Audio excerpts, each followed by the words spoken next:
Ok, salut à toute l'équipe, comment vous allez? J'espère que vous allez bien. Nous sommes là aujourd'hui pour parler du ballon 2013 qui continue de faire polémique et il y a encore Ribéry qui a pris parole.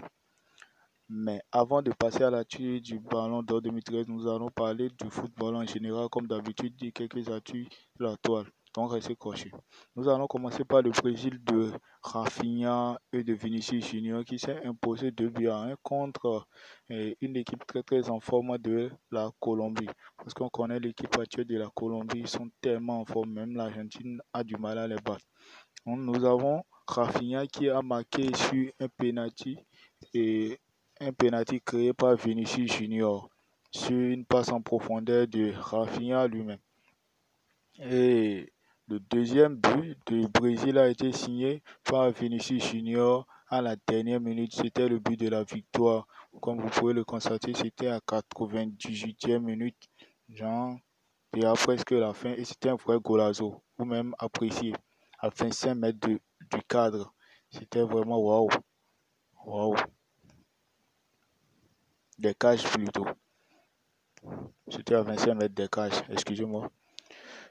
Et nous avons l'équipe des Bleus, la France qui s'est encore fait accrocher par la Croatie. Et cela fait plus de 3 ans, ou bien 3 ans aujourd'hui que la France n'arrive plus à battre la Croatie. Et cela se fait sentir. D'ailleurs, on a Mbappé qui, lors de ses 14 ou bien 13 dernières, comme on appelle, il a marqué que 2 buts. C'était vraiment une flop. Et bon, par rapport au coach, nous avons des réactions et on a Mohamed Eni qui a réagi. Et comme vous pouvez le voir, c'est sa réaction que j'ai mis à l'écran là. Sûrement qu'il n'est pas d'accord parce que lui pense qu'il faut changer le coach. Au fait, il faut changer le coach. Donc, dites-moi si vous pensez vraiment que le problème revient à Didier Deschamps. Et on voit l'Argentine qui continue sans faute, malgré l'absence de Lautaro Martinez, de Angel Di Maria et de Léo Messi. On a l'Argentine qui continue sans faute en battant cette nuit l'équipe d'Uruguay 1-0.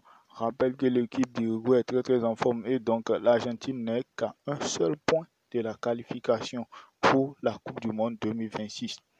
Ah, vraiment, big up à eux. Et sans plus tarder, nous allons parler de Rafinha et de Araujo. Rafinha et Araujo doivent rentrer à Barcelone dans un avion privé le mercredi, compte tenu du match que Barça doit jouer le 27 contre Osasuna. Donc, ils peuvent rentrer et être dispo pour le match. Et par rapport à la blessure de Koubassi, certains se demandent si c'est grave. C'était pas si grave en tant que tel, mais Koubassi doit rentrer à Barcelone pour ne pas prendre de risques. Et il est déjà parti à Barcelone. Il a quitté les rassemblements de l'Espagne depuis avant-hier. Donc, il va se rétablir pour préparer le match contre Osasuna. Maintenant, nous allons parler du Ballon d'Or 2013. Et comme tout le monde le sait, le Ballon d'Or 2013 a été décerné à Ronaldo. Ce qui a fait beaucoup de polémiques depuis ce temps jusqu'à présent. Et il y a Ribéry qui est revenu sur table et a parlé encore à propos de ce Ballon d'Or. Parce que jusqu'à présent, Ribéry n'a toujours pas digéré ce Ballon d'Or. Et il a dit ceci. Bon, on n'a toujours pas digéré le Ballon d'Or. Il dit ceci.